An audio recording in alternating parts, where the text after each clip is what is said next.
दोस्तों, आज के दौर में हम सबके सपने बड़े होते हैं। अपना घर, बच्चों की पढ़ाई, एक सुरक्षित रिटायरमेंट सबकी चाहत रखते हैं। लेकिन सवाल है, शुरुआत कहाँ से करें? सोचिए, सिर्फ 2,000 रुपये महीने की एक छोटी सी SIP जो आप SBI म्यूचुअल फंड में शुरू करते हैं। ये 2,000 रुपये जो अक्सर शॉपिंग, आउटिंग या एक डिनर में खर्च हो जाते हैं, वही पैसे अगर अनुशासन के साथ निवेश किए जाएं तो कल लाखों बनकर आपके सपनों का सहारा बन सकते हैं। मान लीजिए आप 2000 का SIP स्टार्ट कर देते हो, शॉर्ट टर्म के लिए अपने पैसा को निवेश करते हो। इधर आप मेजरली 3 रिटर्न ऑप्शन के लिए प्लानिंग कर सकते हो, ऑप्शन 1, ऑप्शन 2, ऑप्शन 3। अगर ऑप्शन 1 के लिए जाते हो नियर अबाउट 30 लाख के आसपास आपका एक्सपेक्टेड रिटर्न हो सकता है। ऑप्शन 2 के लिए अगर जाते हो तो नियर अबाउट 40 लाख के आसपास आपका एक्सपेक्टेड रिटर्न बन सकता है। ऑप्शन 3 यानी लास्ट ऑप्शन के लिए अगर जाते हो नियर अबाउट 70 लाख के आसपास आपका इस केस में एक्सपेक्टेड रिटर्न बन सकता है। अब एक अच्छा रिटर्न पाने के लिए एक सही स्कीम में इन्वेस्टमेंट करना भी बेहद जरूरी है। तो जिस SBI म्यूचुअल फंड स्कीम के बारे में आज हम लोग इस वीडियो में बात करने वाले, उस स्कीम का नेम क्या है? SBI banking and financial service fund.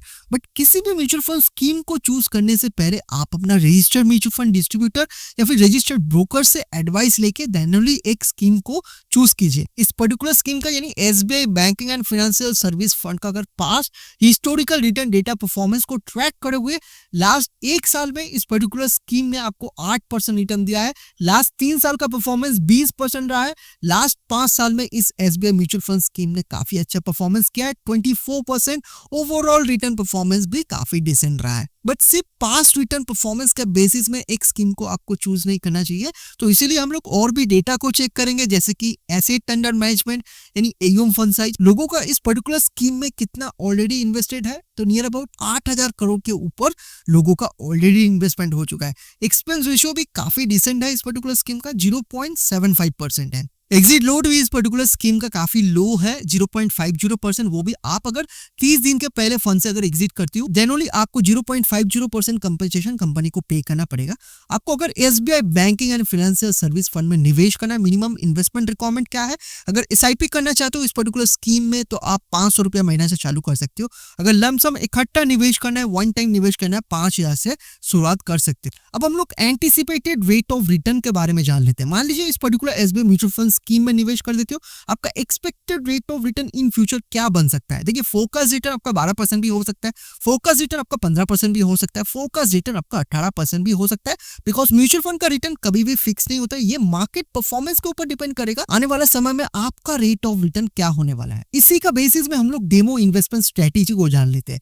मान लीजिए एक्सपेक्टेड रेट ऑफ रिटर्न इस SBI म्यूचुअल फंड स्कीम द्वारा आपको अगर 18% मिल जाता है तो डिफरेंट बजट सिनेरियो में एंटीसिपेटेड रिटर्न कितना बन सकता है डिफरेंट केसेस में, इसको हम लोग 1 बाय 1 जान लेते हैं। मान लीजिए आपका 1,000 रुपए का बजट है, 1,000 रुपए का SIP करते हो इस particular SBI mutual fund scheme में, 3,09,000 के आसपास आपका एक्सपेक्टेड रिटर्न बन सकता है। आफ्टर टैक्स को कैलकुलेट करने जाओगे 3,01,000 के आसपास आपका एंटीसिपेटेड रिटर्न बन सकता है आफ्टर टैक्स। यही अगर आपका बजट 2,000 का है, यानी 2,000 का आप SIP करना चाहते हो, उस केस में आपका एक्सपेक्टेड रिटर्न कितना बन सकता है? 6,18,000 के आसपास आपका एक्सपेक्टेड रिटर्न बन सकता है। आफ्टर टैक्स को कैलकुलेट करने जाओगे इस केस में 5,86,000 के आसपास आपका एंटीसिपेटेड रिटर्न बन सकता है। 5,000 का आपका अगर बजट है, 5,000 का SIP करना चाहते हो, 15 लाख के आसपास आपका इस केस में एक्सपेक्टेड रिटर्न बन सकता है। आफ्टर टैक्स को कैलकुलेट करने जाओगे इस केस में 14,40,000 के आसपास आपका एंटीसिपेटेड रिटर्न बन सकता है आफ्टर टैक्स। अब इधर आपको जो भी रिटर्न देखने को मिल रहा है, इतना रिटर्न आप 10 साल में एक्सपेक्ट कर सकते हो अगर 10 साल स्कीम में SIP करते हो, यानी स्कीम में अगर निवेश रहते हो। अब एक और चीज को नोटिस कीजिएगा, जितना भी रिटर्न बढ़ रहा है वो उतना ज्यादा नहीं बढ़ रहा है एज कम्पेयर टू जो भी आपका गोल या टारगेट है। तो फिर आप अपना रिटर्न को और थोड़ा सा इंक्रीज करना चाहते हो विदाउट एनी एडिशनल इन्वेस्टमेंट, यानी कुछ भी अगर एक्स्ट्रा इन्वेस्टमेंट ना करके आपको अगर रिटर्न को इंक्रीज करना है अपना, तो फिर आप डिफर्ड रिटर्न के लिए जा सकते हो। अब डिफर्ड रिटर्न क्या है इसको हम लोग समझ लेते हैं। अब रिटर्न को आप 2 तरीके से प्लानिंग कर सकते हो। फर्स्टली है इंस्टेंट रिटर्न, दूसरा है डिफर्ड रिटर्न। इंस्टेंट रिटर्न जो हम लोगों ने अभी देखा यानी डेमो इन्वेस्टमेंट स्ट्रेटेजी में, यानी आप सपोज कीजिए 10 साल का SIP करते हो, 10 साल के बाद जो भी आपका रिटर्न बन रहा है उसको आप तुरंत विड्रॉ कर लेते हो, इसको हम लोग बोलते हैं instant return strategy. Deferred return strategy में क्या होता है, आप 10 साल का SIP करते हो, 10 साल के बाद जो भी आपका रिटर्न बन रहा है उसको आप तुरंत निकालते नहीं हो, उसको आप स्कीम में रहने देते हो। मान लीजिए 5 या 10 साल के बाद आप फाइनल विड्रॉ करते हो, यानी स्कीम में होल्ड करके देन विड्रॉ करते हो, इसको हम लोग बोलते हैं डिफर्ड रिटर्न। डिफर्ड रिटर्न अगर करोगे तो फिर आपका रिटर्न में कितना ज्यादा फर्क आएगा, कितना और अच्छा कंपाउंडिंग ग्रोथ देखने को मिलेगा, इसको हम लोग चेकआउट कर लेते हैं। अब क्योंकि इस वीडियो में हम लोग 2000 का एसआईपी डिस्कस करने वाले हैं, इधर आप 1000, 5000, 10,000 का एसआईपी भी आप अपना प्लानिंग कर सकते हो। 2000 का एसआईपी जब आप प्लानिंग कर रहे थे 10 साल के लिए, यानी जब इंस्टेंट रिटर्न के लिए जा रहे थे, नियर अबाउट 5,86,000 के आसपास आपका एक्सपेक्टेड रिटर्न बन रहा था आफ्टर टैक्स।